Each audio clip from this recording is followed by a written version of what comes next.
I remember the exact weight of the box I was carrying when it happened.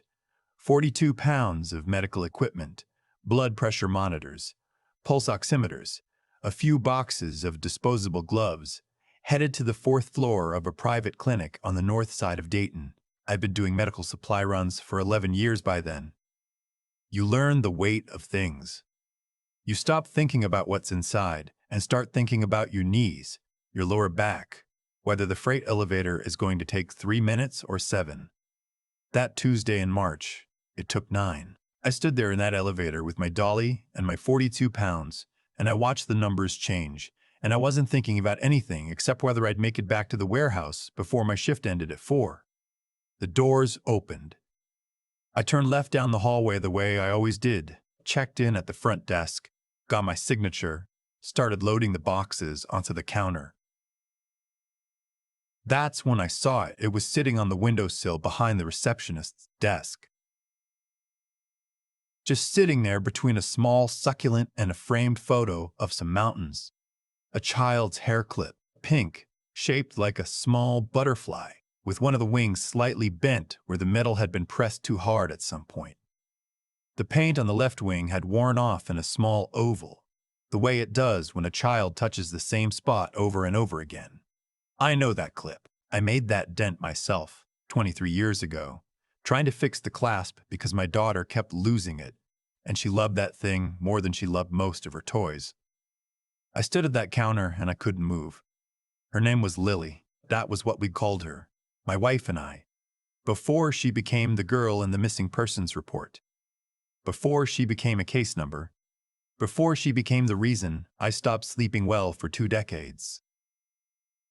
Lily Ann Greer. She was 4 years old when she disappeared from our front yard in Kettering, Ohio, on a Saturday afternoon in October. I was inside. My wife had gone to the store. We had a fenced yard. I thought it was safe for 5 minutes. It wasn't. The police searched for 3 weeks. My wife and I searched for years after that, in the way that parents do. Flyers, tips, private investigators we couldn't really afford, late nights on forums that no one should have to be on. My wife Donna, she held on longer than I did in some ways. She kept Lily's room the way it was until our son Marcus. No, I need to stop myself there. His name isn't Marcus in this story. His name is Joel, and I'll explain why that matters in a moment. Joel was 7 when Lily disappeared. He was old enough to understand that his sister was gone, not old enough to understand everything that came after.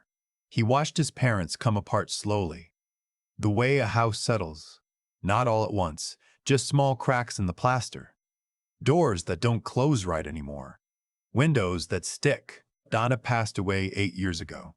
Ovarian cancer. She never knew what happened to Lily. That's the thing I think about most, even now. She died not knowing. I kept working because I didn't know what else to do with myself. My knees got worse. I moved from warehouse work to driving to delivery routes when my back wouldn't handle the heavy loading anymore. I had a small apartment in Kettering, the same city where Lily disappeared, because I couldn't make myself leave. Some people said that was unhealthy. Maybe they were right, but it felt like leaving would mean admitting she was gone for good, and I couldn't do that. So there I was, 63 years old, standing in a medical clinic on a Tuesday afternoon, staring at a pink butterfly hair clip that I would have known anywhere. The receptionist, a young woman, maybe 25, dark hair pulled back, noticed me staring. She turned around to see what I was looking at, then turned back to me with an expression that said she thought I might be having some kind of medical episode. Given where we were, that was probably a reasonable concern. "Sir, are you all right?" "That clip," I said. My voice came out wrong. Thin. "Where did that come from?" She looked at it. "Oh, that belongs to Dr. Saunders. She keeps it on her windowsill. Said it was sentimental." She paused. "Are you sure you're okay?" I said I was fine. I finished the delivery. I walked back to the elevator, wrote it down, loaded my dolly into the truck, and sat in the driver's seat for a long time without starting the engine. Dr. Saunders. I didn't know that name. I looked it up on my phone, right there in the parking lot. The clinic's website had a staff directory. Dr. Ingrid Saunders, MD, Internal Medicine. Joined the practice in 2019. There was a small photo. She looked to be in her mid to late 20s. Dark hair, a professional smile that told you nothing. I told myself I was being crazy. Thousands of those clips had been made. It was a mass-produced thing from a dollar store, not a one-of-a-kind item. The bent wing could have happened to anyone. The worn paint could have happened to anyone. I was a 63-year-old man who missed his daughter every single day, and grief does things to your pattern recognition. It makes you see faces in clouds. I drove back to the warehouse. I logged my hours. I went home and I ate a bowl of cereal for dinner because I didn't feel like cooking, and I sat in my recliner and I told myself to let it go.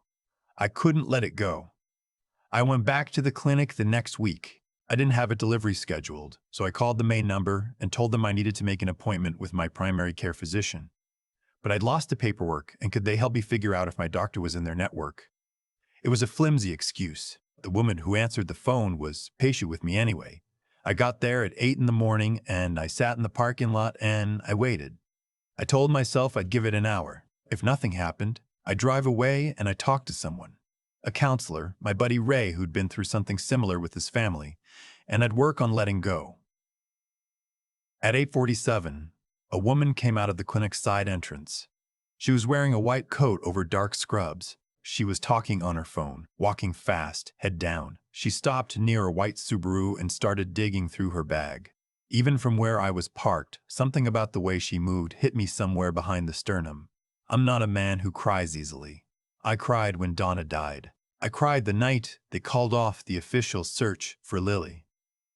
I hadn't cried much in between, not because I didn't feel things, but because at some point you run dry, and what's left is just a kind of gray ache that you carry around with you. I felt something close to tears sitting in that parking lot watching a woman I'd never met get into her car.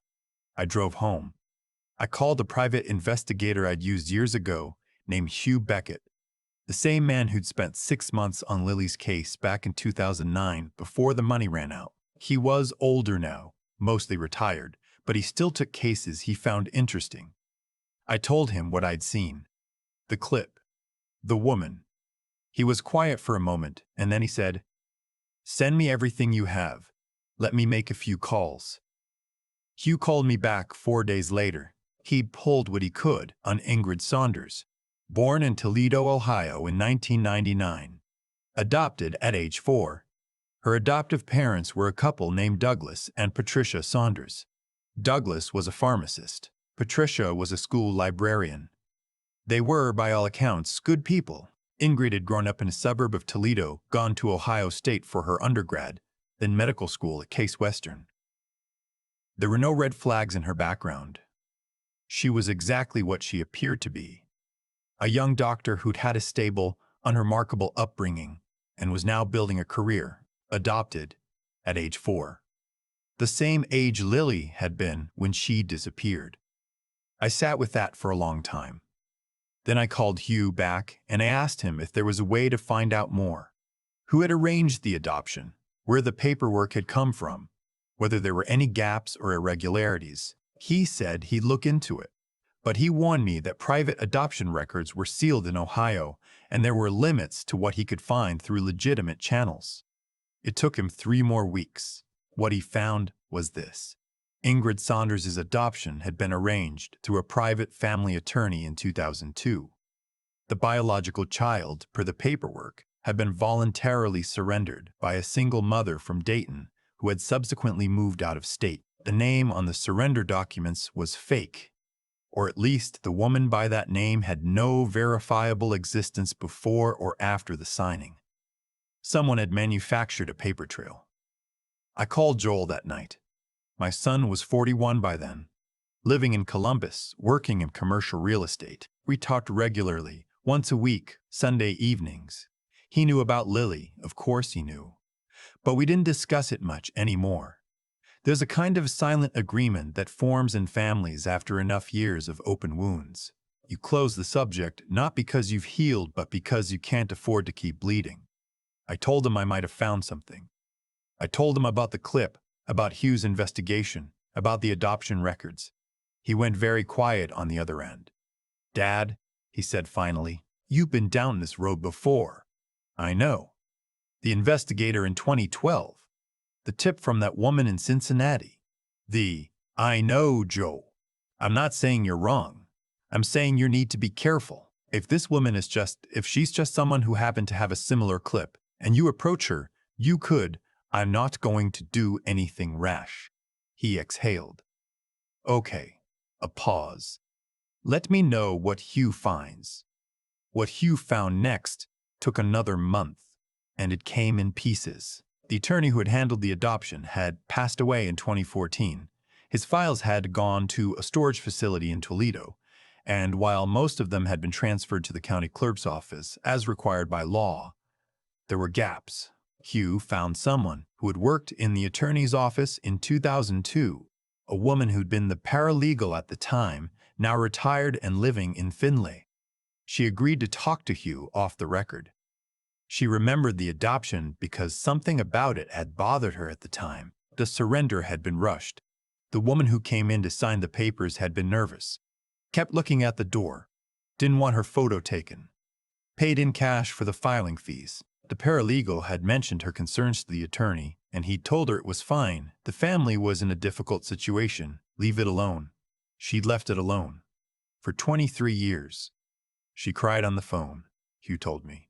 She said she'd thought about it sometimes, never knew what to do. I asked Hugh if he thought we had enough to go to the police. He said it was thin. What we had was a set of circumstances that could support a theory. They didn't prove anything. The clip was gone from the clinic windowsill by my second visit, which meant either it had been moved or someone had noticed me looking at it. The adoption records had irregularities, but nothing that would open a formal investigation on its own. Ingrid Saunders was a private citizen who had no idea any of this was happening. If I went to the police with what I had, they would listen politely and file it somewhere and nothing would happen. "What we need," Hugh said, "is a DNA sample." I understood what he meant, and I understood that there was no clean way to get one. I wasn't going to follow a young woman around and steal something from her trash. I wasn't going to approach her and cause a scene. Whatever happened next had to happen the right way, or it would fall apart. The right way took another 6 weeks to arrange. Hugh had a contact at a lab in Cleveland, someone who owed him a favor from years back. I had a DNA sample from Lily's case still on file with the Montgomery County Sheriff's Office. It had been collected from her hairbrush the week she disappeared and had sat in their evidence archive ever since. Hugh knew a detective there named Carla Webb who had worked cold cases for 12 years. He reached out to her quietly, explained the situation, shared what he'd found. Detective Webb called me herself. "I want you to understand," she said, "that I can't make you any promises. What you're describing is circumstantial, but I've worked enough cold cases to know that sometimes circumstantial is where things start." She paused.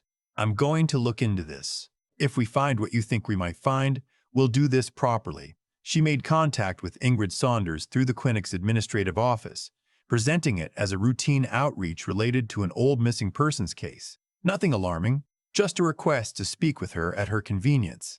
She did not tell her what it was about. She did not use Lily's name. Ingrid agreed to meet with her. I don't know everything that happened in that meeting. Detective Webb told me some of it afterward, and I filled in the rest from conversations that came later. What I know is that Ingrid Saunders sat in her room with a detective and heard for the first time that there were questions about the circumstances of her adoption, that the paperwork had irregularities, that a man, her possible biological father, had been looking for a daughter named Lily Ann Greer for 23 years. Detective Webb said she didn't cry at first. She just sat very still. Then she asked what the next steps were. She agreed to a DNA test voluntarily. No court order, no legal maneuvering. She just said yes. I don't think I slept for the 11 days between when the samples were submitted and when the results came back. I'm not sure I ate much either. My friend Ray came by most evenings and sat with me, and we watched baseball and talked about nothing in particular, and he never once told me to calm down or prepare for disappointment, which is the thing I needed from him most. The call came on a Thursday morning at 9:42. I was sitting at my kitchen table with a cup of coffee I hadn't touched. It was Detective Webb. She said, "Mr. Greer, the results came back. I think you should sit down if you're not already." I was already sitting down. "The DNA is a match," she said. "Ingrid Saunders is your daughter." I put the phone down on the table. I don't remember doing it. I just remember that at some point I realized I was leaning forward with my head in my hands, and the coffee was still there, and it was cold, and I was making a sound I hadn't made since the night Donna died. There were legal matters after that, things that moved faster than I expected once the DNA result was official. The original adoption records were subpoenaed, the fake surrender documents became part of a criminal investigation, and the trail eventually led somewhere I had not anticipated. The attorney who had arranged the adoption was dead, but his files were not. And hidden inside those files, behind other paperwork, was a set of correspondence that had been misfiled, or perhaps deliberately tucked away, with a name on it I recognized immediately. Joel's name. My son. 41 years old. Real estate developer in Columbus. The 7-year-old boy who had watched his family fall apart while his little sister was missing. Except he hadn't been watching. He'd been the one who opened the gate. I don't use that as a metaphor. He had literally opened the back gate of the fenced yard. He had told the man who came to take Lily that it was okay because the man had told Joel he was a friend of Daddy's and that Lily needed to come with him for a surprise. The man had given Joel $5 and told him not to tell. Joel was 7. He hadn't understood what he was doing, but Joel was not 7 when he figured it out. The correspondence in the attorney's files was from 2001. Joel would have been in his mid-20s. He had contacted the attorney because he'd found something in the house. A receipt, an old photo, something I never fully pieced together, that led him to understand what had happened to his sister and where she had gone. He had not come to me.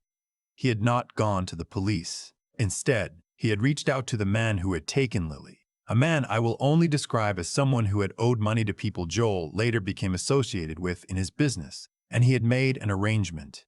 The arrangement was this. Joel would stay quiet about what he knew. In exchange, he would receive a percentage of a real estate deal that the man was connected to, a development project in Columbus that would eventually make my son a great deal of money.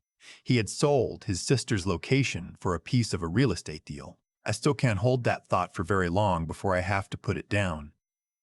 Detective Webb handled the investigation with more kindness toward me than I deserved or expected. She called me before they brought Joel in. She gave me a few hours. I sat in my apartment and I looked at the photo of Joel and Lily from the summer before she disappeared. The two of them in the backyard, Lily in a red sundress with her butterfly clip in her hair, Joel making a face at the camera. And I thought about all the Sunday evening phone calls, all the Christmases, all the times he had sat across a table from me and watched me grieve the child he could have returned to me at any point in 23 years. I didn't call him. I didn't know what to say, and I was afraid of what I might say if I tried. I just sat there with the photo until the light changed. Joel was arrested on a Thursday afternoon. He was charged with multiple counts, including accessory after the fact, to kidnapping and obstruction of justice. His attorney made arguments I don't want to repeat here. The deal he made in 2001 came apart in court the way old deals do, badly, with evidence that had been sitting in a dead attorney's misfiled paperwork for 2 decades. He was convicted. He is serving time. I learned later that my daughter had grown up happy. That was the thing I held on to more than anything else. Douglas and Patricia Saunders were good people who had believed, genuinely, that they were adopting a child who had been legitimately surrendered. They had loved her. They had given her a home with a backyard and a dog named Freddie and piano lessons and family dinners, and they had put her through college and medical school, and they had been proud of her. She had grown up feeling loved. That doesn't make what happened right. I want to be clear about that, but it mattered to me more than I can explain that she had not suffered. That whatever had been stolen from her, and from me, and from Donna, and not left her broken. I met her for the first time on a Saturday morning in April at a coffee shop in Dayton that she had chosen. Neutral ground. She'd brought a friend, a woman from her residency who sat at another table with a book, close enough to be reassuring but far enough to give us space. I drove in 40 minutes and then sat in the parking lot for 20, trying to figure out what you say to a person you have been looking for their entire life. I went in. She was already there. She stood up when she saw me, and we looked at each other across that coffee shop the way you look at someone when you're trying to reconcile the image you've been carrying with the person in front of you. She said, "I have my mom's eyes." She meant Donna. Someone had shown her a photo. I said, "You do." We sat down. We ordered coffee. We talked for 3 hours and we barely scratched the surface, and we agreed to meet again the following week and the week after that. She had questions I couldn't fully answer. I had things I wanted to tell her that I couldn't find words for yet. There was a lot of sitting with silence between sentences. The kind of silence that isn't uncomfortable so much as it is heavy, full of everything that needed to be said but hadn't been yet. At some point, she reached across the table and straightened the sleeve of my jacket. A small thing, an unconscious gesture, the kind of thing you do with someone you're comfortable with, even when you've only just met them. I don't know if she noticed herself doing it. I noticed. I've thought about it every day since. There is still a lot of road ahead of us. We are not what you would call close yet. We are two people who share DNA and a history and a loss, learning how to be in each other's lives without pretending that 23 years didn't happen. It is slow work. It is sometimes painful. We meet for coffee or lunch once a week, and we talk, and sometimes we talk about Donna. And once she asked me what Lily had been like as a little girl, and I told her about the butterfly clip and the red shoes she had at that age, and the way she used to call crackers, crackers, but milk, moo juice, and how she'd cried the first time she saw a rainstorm because she thought the sky was broken. My daughter laughed at that, really laughed, head back, unguarded. It was the best sound I'd heard in a long time. The clip is gone. I don't know where it ended up in the course of the investigation. I never asked. It was a pink butterfly hair clip with a bent wing and worn paint, and it sat on a windowsill in a medical clinic in Dayton, Ohio, and I am the only person in the world who would have recognized it for what it was. I've thought about that a lot, about how close I came to not being on that route, about the freight elevator that took 9 minutes instead of 3, about the small ordinary facts of a Tuesday that happened to be the day everything changed.